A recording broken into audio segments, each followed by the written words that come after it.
All right, good morning, everybody. I'm Jeremy Heighton, Executive Director of the North Shore Business Improvement Association. We appreciate you joining us for today's Power Hour Business Development Seminar. President Bryce Herman's on the call, as he always is. Bryce, you have some comments for us to open up. Absolutely. I always appreciate the time. I want to welcome everybody this morning to our sixth in our series of our Power Hour presentations, which will obviously be used for, in perpetuity. And I want to take the opportunity to thank Acacia for joining us this morning and spending an hour with us and sharing her wisdom and knowledge, and look forward to the session. So thank you very much. Perfect. Thanks, Bryce. As businesses work towards reopening, including seeking ways to rebuild their core brands, networking is a fundamental skill and action set which often gets pushed aside to address the busy work of immediate needs. Yet it's the only true option for telling people who you are, what you're doing for them, and creating a sense of value before you welcome them to your business. Our speaker today has been working hard throughout the last few months to keep her members, as well as the community, informed, engaged, and empowered. Acacia Pangilinan is a proud Kamloopsian and the Executive Director of the Kamloops Chamber of Commerce. She leads an energetic board of directors and an enthusiastic team to support businesses of all sizes in the Kamloops region. As we all know, networking is an essential offering for members of the Kamloops Chamber. In response to COVID-19, her team has adapted their services to provide opportunities to continue to connect, and to tell us all about that, here's Acacia. Thanks, Jeremy. And thanks everyone for joining this morning. I'm really happy to have the opportunity to chat with you a bit about networking.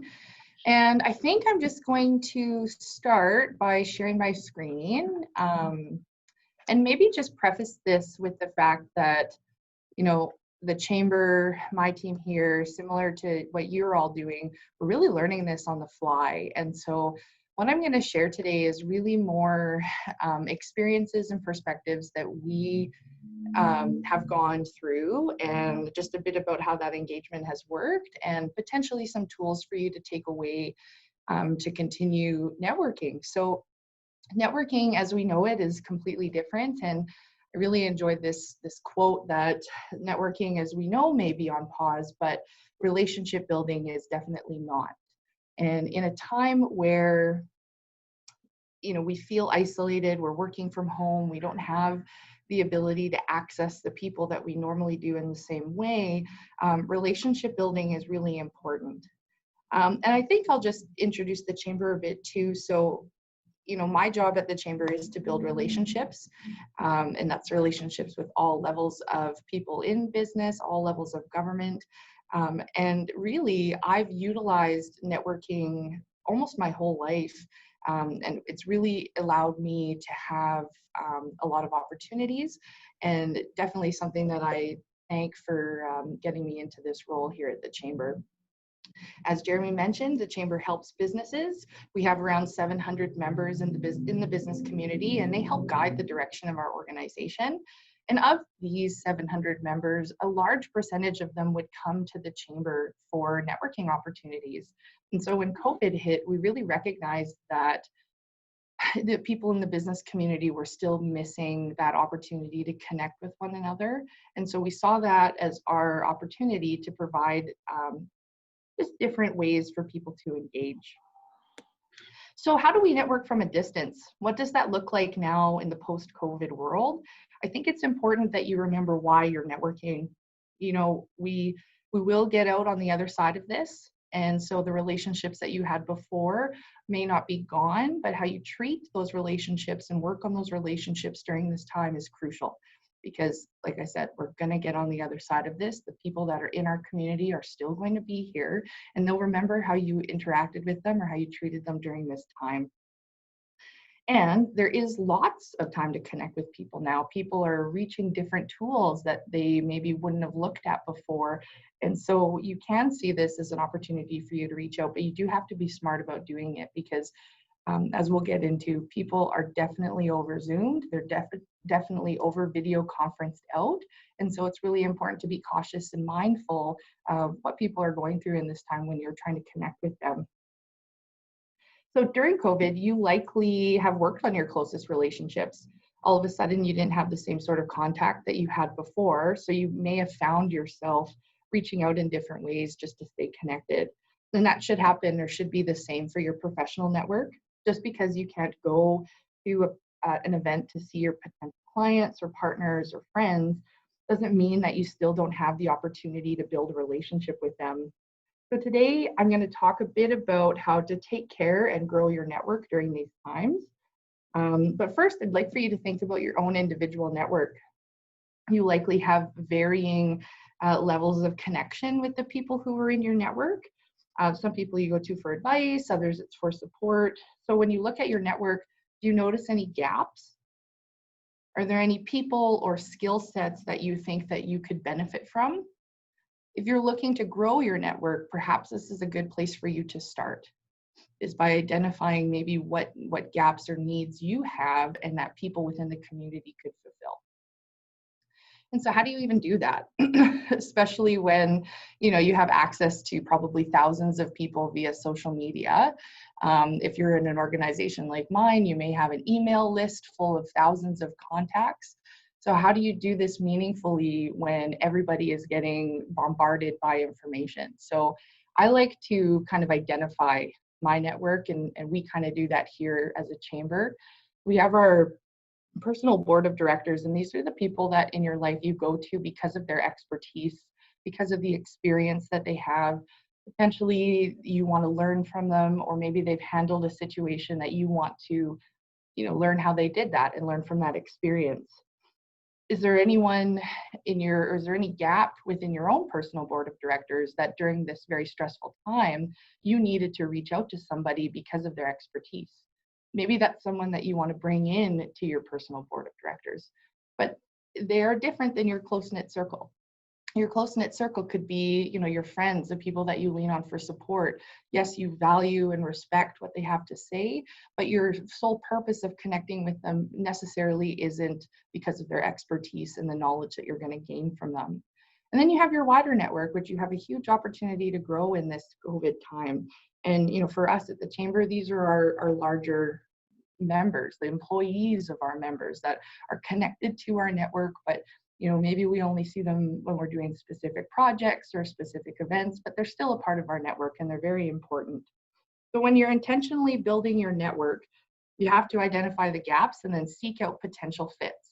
You don't have the luxury of bumping into somebody at a networking event like you normally would. Just, strike a conversation, see if there's a connection, and potentially pursue that. Now, when you're network building, you have to be targeted and intentional with who you reach out to, because there's so many people and everyone's being bombarded. And so to save your time and to save the time of the person you're reaching out to, you should be intentional in your approach. So how do you pick who to reach out to? What would be the determining factors for you that would make someone an ideal person? Networking now means that you're targeted in your approach. So there's lots of ways and reasons why you would want to build your network. I've identified 3 kind of key areas that from an organizational perspective may be of benefit for you. And the reason why, this targeted approach is really where we're going to have to go is like the landscape of how we connect with one another has changed immensely. And it's still important that you have consistent communication with your network and that you're still trying to build your relationships, because they're going to help you get through this. So really, you need to know your reason why. And I see a ton of people fail or get burnt out with trying to network now because they're trying to do everything all the time. And it doesn't always have the best return. So if you're targeted in your approach and there's a reason why, you're putting your resources into smart connecting instead of just quantity connecting to try and find as many people as possible. So a few different alignment purposes for you could be maybe your organization has a strong brand and there's a person or another organization in the community that aligns with your values. That might be a good starting point for you to want to reach out to a company or to a person. A strategic alignment could be that maybe you want to develop a partnership with this person. Perhaps you see them as a potential client or partner down the road, or you see them as maybe a way for you to learn how to fulfill your strategic goals. There's also optics alignment. And so if you're, say you're an environmentally based company and you find that there's a new environmentally friendly food product that's come onto the market, optics are that you may have the same values, that you're fighting for the right thing. So it may look good to, collaborate or work together with that person or that company. So for us, it's our business associations are what I would call like an optics and strategic alignment. We work together on behalf of the business community. The business community needs to know that we're partners together so that we have their best intentions at heart, right? So that would be an optic alignment from our perspective, because from the outside in, it looks really good that we are partners on top of everything else. So there's lots of other reasons. You may be a person that likes to connect with someone on a personal level. So there's a personal connection and that's how you want to grow your network, then move forward that way. But you need to know what you're looking for. And that's why I stress the importance of why. Why are you reaching out and what are you looking to get out of this? You could also be looking for a subject matter expert that could bring immense value into your life, that you could also connect with on a personal level. There's so many different ways, but understanding what those reasons are will be beneficial for you moving forward. And a lot of this, is very similar to how you would network prior to COVID. If anything, this type of approach has just really been enhanced because people are bombarded by messaging, they're bombarded by emails and texts and everything. So, to have the forethought ahead of time saves you time and saves them time too. So just in these COVID times, I also stress that everyone is mindful. Everyone is handling this situation differently. And you don't know sometimes if your message comes across at the wrong time for someone, so they've been receiving it in a way that was not intended. Also be mindful that people are zoomed out. Maybe having a full hour Zoom call is asking too much of somebody. And then not everyone uses the communication tools the same way.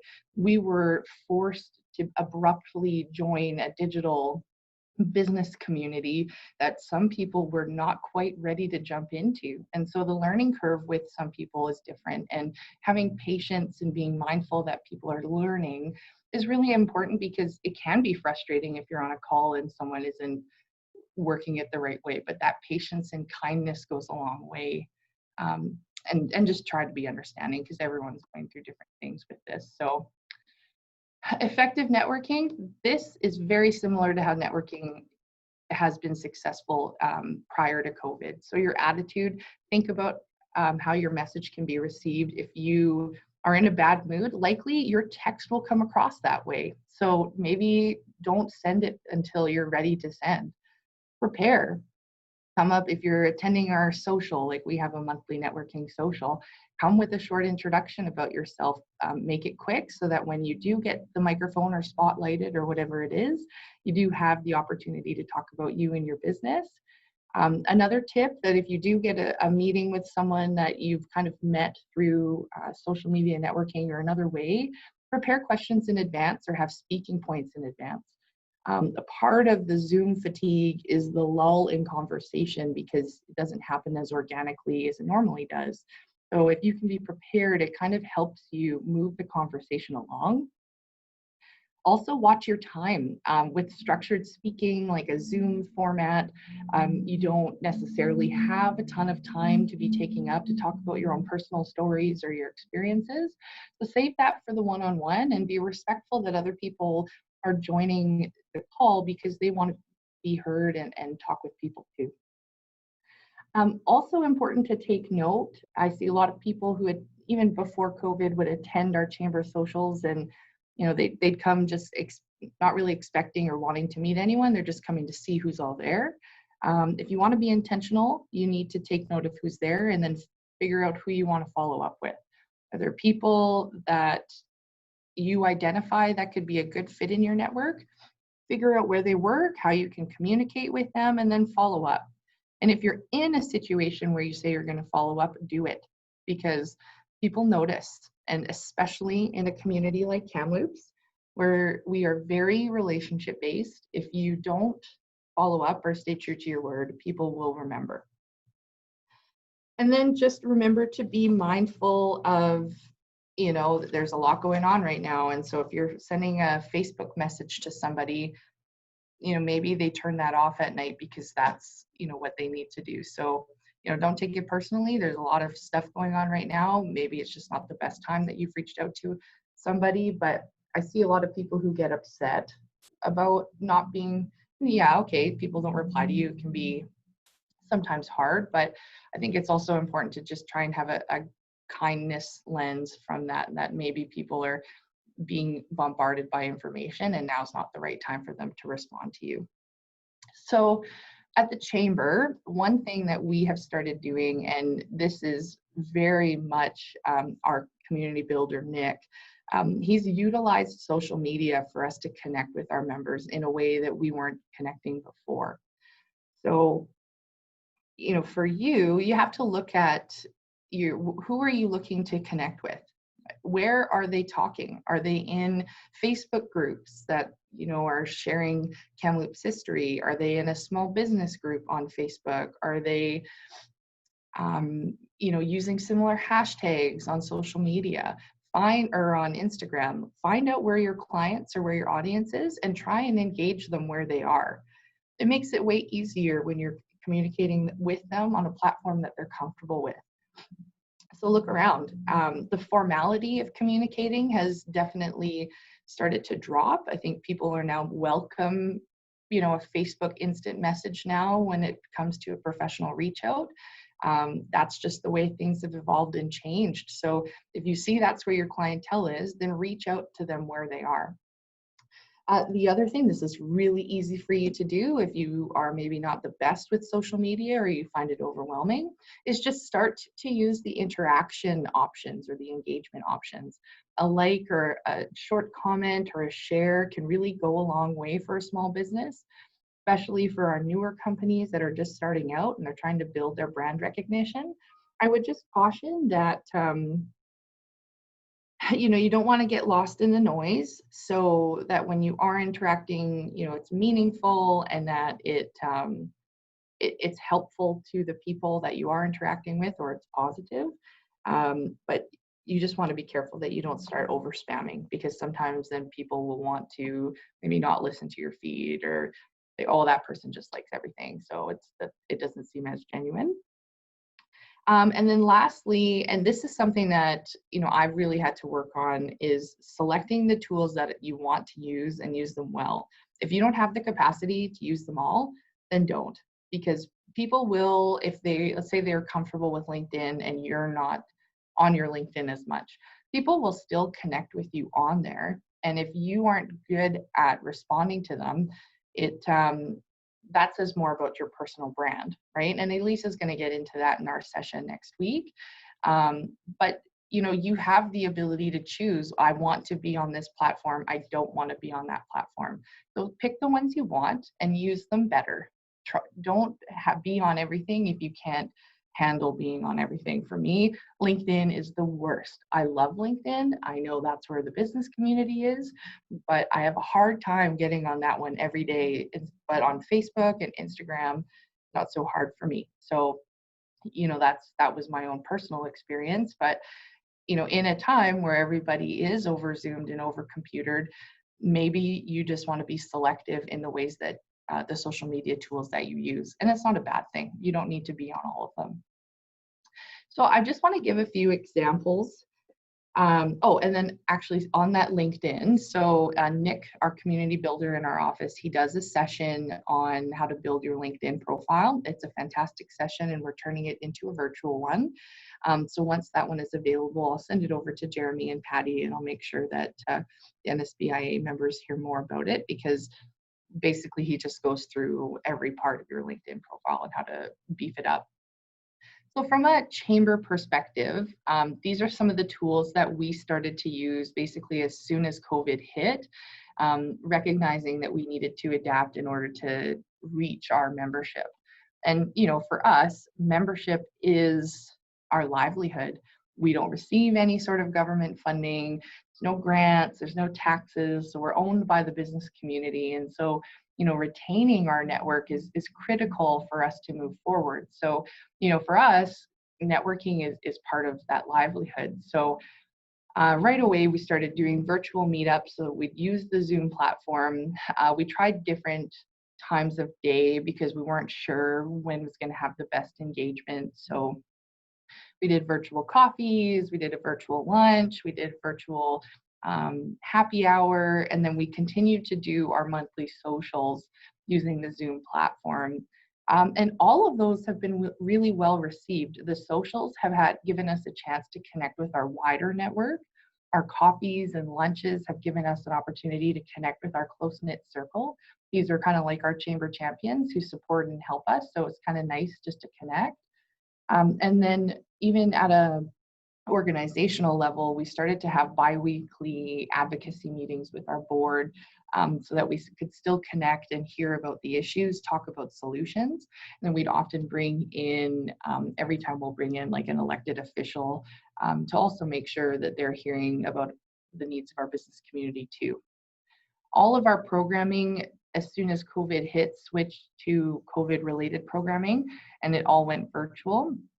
And then about 2 weeks in, we started to record the video programming and then put it out on our YouTube channel so that we could reach our members at times that worked for them. So recognizing that, you know, during the day when we'd host our Zoom meetings, most of the people are in their businesses trying to restart and recover. And so signing on for an hour in the morning just wasn't going to work, but they'd be happy to watch later on YouTube, you know, at the end of the day type of thing.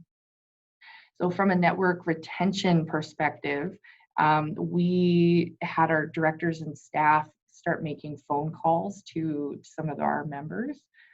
We focused on industries that were maybe the hardest impacted right out the gate, but recognizing that our business community, what we were hearing is that they felt like they were alone and no one was listening to them, and that they were falling between the cracks and they've been forgotten about. And so we saw that as the opportunity to reach out and make them feel like their needs are being heard.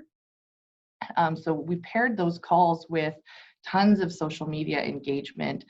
So we've joined all the business groups on Facebook. Our community builder will post our events that are going on in there. And then we just started commenting and posting on our members'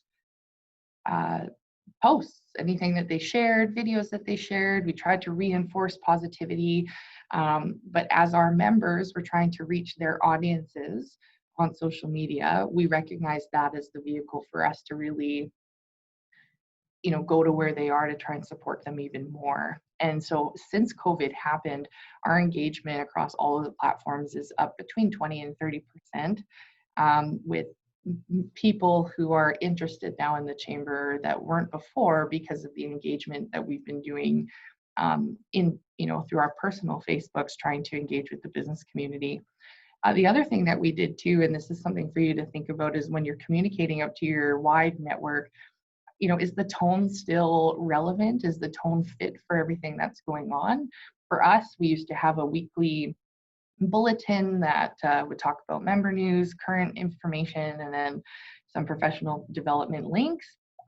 During COVID, we really focused that messaging around data collection, advocacy updates, the good news stories of what businesses are doing still, but it's very much a briefing instead of a bulletin now, so it can be more informational so that we can keep our network in the loop, which is what is really important for us. So those are just some specific examples of what we have done at the chamber. We, with our virtual meetups, we'll get about 40 to 50 people who sign up. Generally, we get about 10%, sometimes 15% of those people who actually attend. But then a lot of the programming, when it's online, we're getting really good engagement with like 50, 60 views on some of the videos. So, you know, we recognize that, yeah, we had to adapt because we weren't connecting where our members were.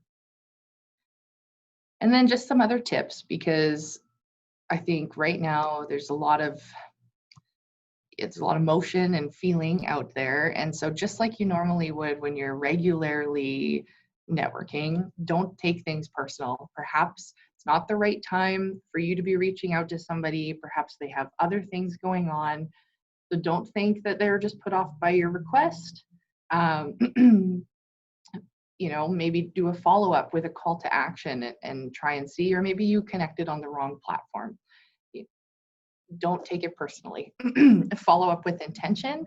You know, reach out when the time is relevant. I always try to include a call to action so that there's like a follow-up to have a meeting or a call right away. Track and measure. So if you are going to start reaching out to people that you've identified, you know, would fill some of the gaps within your network, are you tracking those people that you're reaching out to? Are you tracking your interactions with them? Are you measuring your success? Are you looking at it critically and thinking, okay, this is, you know, I want to continue this relationship? You don't have to go that in depth, but it's good for you to track if you're trying to fill gaps. And then people do remember, I said this earlier in the presentation, if you're going to say something, do it. Your lack of response is noticed.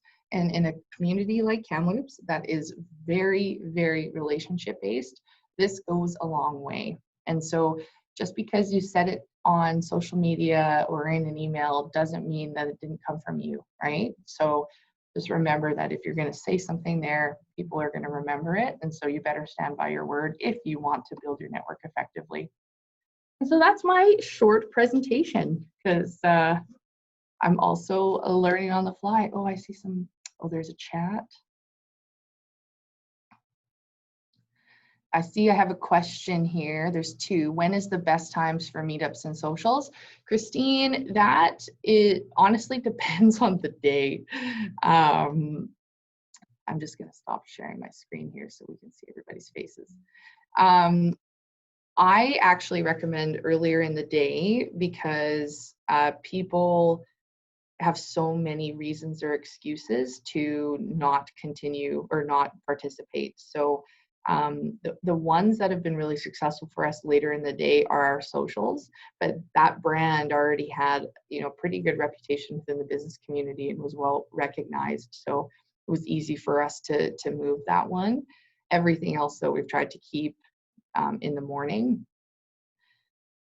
Yeah, we found though that regardless of time, our roundtables and connection with government, those can pretty much be at any time, and we get great response there.